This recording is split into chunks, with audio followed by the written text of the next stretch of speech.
Bienvenue. Salut Valérie, bienvenue dans ma série. Merci de m'avoir invité, Nicolas. Tu arrives à la saison 2. Ouais. Et il paraît que c'est pas mal. Ok. Alors du coup, j'ai quelques questions de base. Le souvenir le plus ancien?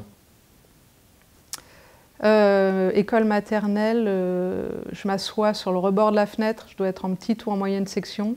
J'arrive à m'asseoir sur le rebord de la fenêtre avec une de grande section et là je me sens super grande sur cet appui de fenêtre et je devais avoir un petit béguin pour elle aussi, donc j'étais à son niveau, quoi. Quand tu étais enfant, que les adultes te demandaient ce que tu voulais devenir, faire quand tu seras grande, tu leur disais quoi? C'est sans intérêt. Je leur répondais les trucs bateaux. Je veux être maîtresse. Ouais. Après, au collège, je veux être prof de biologie. Et c'est ce que tu voulais? Pendant un moment, peut-être. Moi, j'aimais bien ma prof de bio, ouais. Donc je voulais être prof de bio. Je pense que je m'identifiais, voilà, à des personnes, à des adultes qui me paraissaient pas mal. Et tu avais des rêves quand tu étais enfant par rapport à l'avenir? Je n'ai pas souvenir de rêve d'enfant. Non, je crois que l'avenir, c'était quelque chose de très...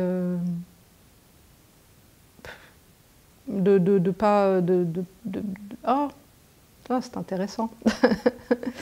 C'était pas réel, c'était pas concret, l'avenir. Je pense que je pensais pas à l'avenir. J'étais dans le présent, quoi. Ouais. Ta première déception humaine? Je vois, ça c'est, je sais plus en quelle année, je vois à la télé les images de Tiananmen avec un jeune homme habillé en blanc qui vient marcher devant des chars et puis les chars qui hésitent à lui rentrer dedans. Et j'apprends après qu'ils y sont allés, quoi, ils ont roulé sur tous les étudiants. Et c'était vraiment un choc par rapport à l'humanité, ce qu'on est capable de faire. Et ta première bonne surprise humaine?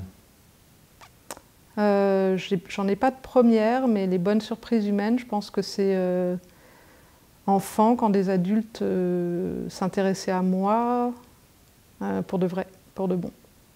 Voilà, il y avait quelque chose qui s'ouvrait et une relation qui se créait d'égal à égal, d'humain à humain, justement, pas d'adulte à enfant ou autre, mais vraiment une interaction entre deux personnes. Est-ce qu'il y avait des choses qui te faisaient peur quand tu étais enfant? Le noir, oui. Ouais, le noir me faisait peur. Je me souviens que le feu,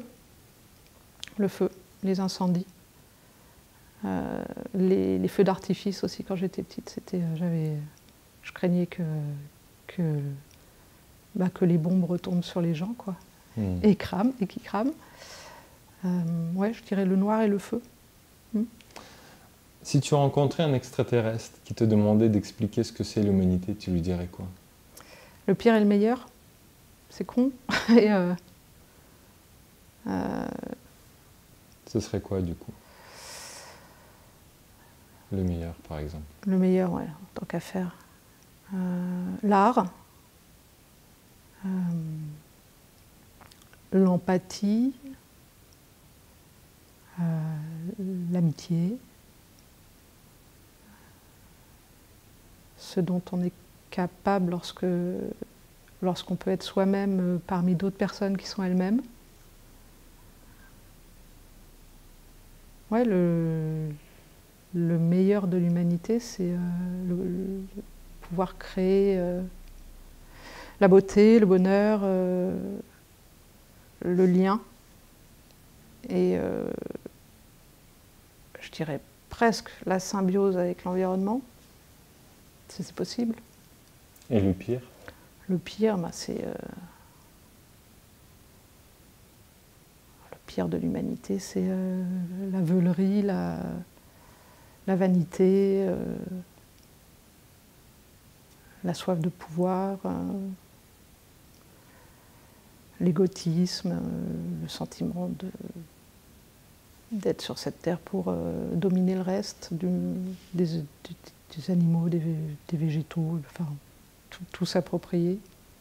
Tu penses que ça vient d'où, ces pulsions-là, chez l'homme? Eros et Thanatos, Chez l'humain. Chez l'humain, oui, chez l'humain. Chez l'homme et chez la femme. Oui. Ouais, Eros et Thanatos, cette conscience permanente qu'on va mourir. Tu penses que ça le rend moins bien, l'homme, enfin l'humain, d'être conscient de sa mortalité? Ouais, je pense que ça crée beaucoup d'angoisse et que... La peur, en fait. Ouais, de la peur. De la mort, et parfois pas tellement la Oui, mortalité. la peur de la mort. Parce que les animaux le sentent aussi qu'ils vont mourir, non? Probablement. Oui, certainement. Ça les rend pas méchants. Mais les humains, je sais pas, veulent... Je vais généraliser, veulent laisser une trace, et ces traces ne sont pas forcément des traces...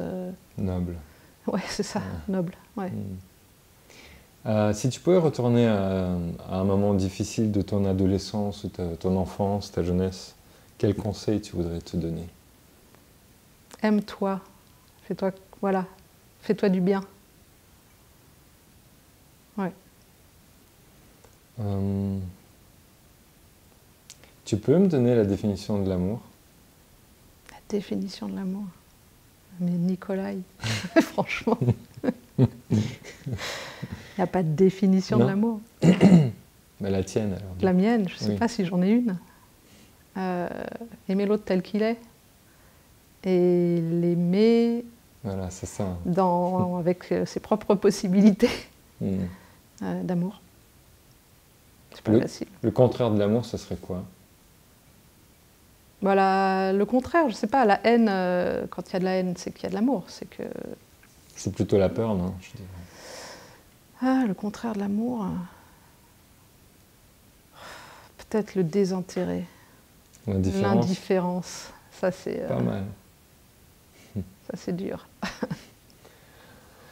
Mais ça peut libérer, justement, de l'amour. Ouais. Mais, ah oui. Qu'est-ce que tu veux dire? On parle de haine. La haine reste tant qu'il y a de l'amour. La haine, c'est la passion. La passion, c'est ce qu'on confond le plus souvent avec l'amour, non? Oui. Donc, du coup, l'indifférence ou le désintérêt, c'est le désamour. Quand je pense que la haine, c'est le désir. Le désir l'amour n'est pas le désir. Le désir de garder un lien. Oui, de posséder, en fait.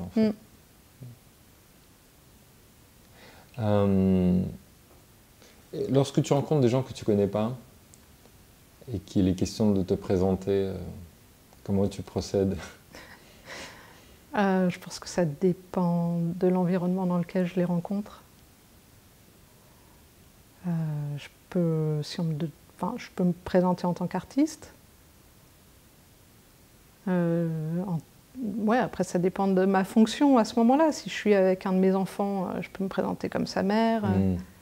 Si je suis avec ma femme, je vais dire que je suis sa femme. Je sais pas. Ça dépend des circonstances. Rôle et fonction de chacun. Est-ce que tu pourrais me donner la version la plus optimiste de ce qui attend l'humanité?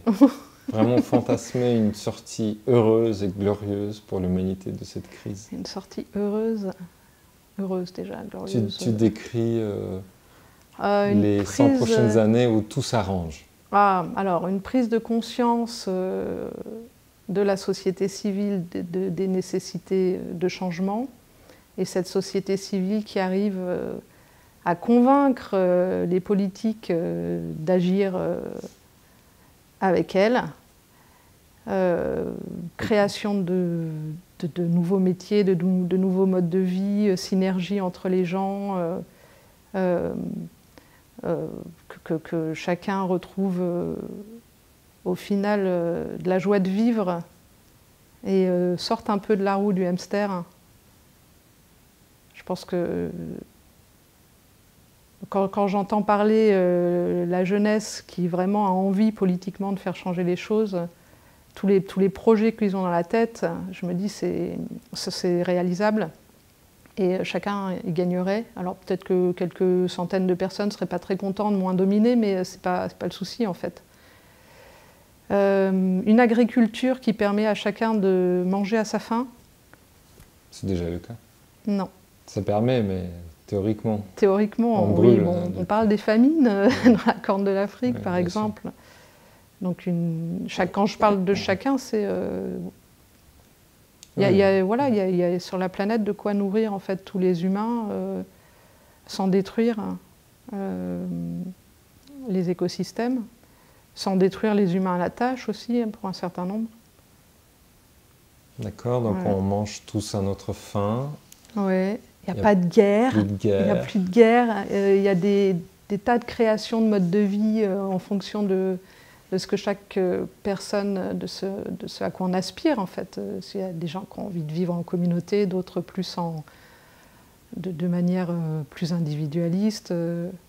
On peut voyager, continuer de voyager de manière peut-être un peu plus raisonnable. Que chacun vive. Je parlais de nourriture, mais c'est vraiment ça, que chacun ait les moyens de vivre la vie qu'il a envie de vivre. Sans que ce soit forcément dans la superconsommation, quoi. Mhm. Ouais, ce serait pas mal, ça. Enfin, moi, ça me plairait bien. Merci. Je t'en prie. On fait un petit clap de fin. Ok, on fait un clap de fin, on en refait un, attention, un double.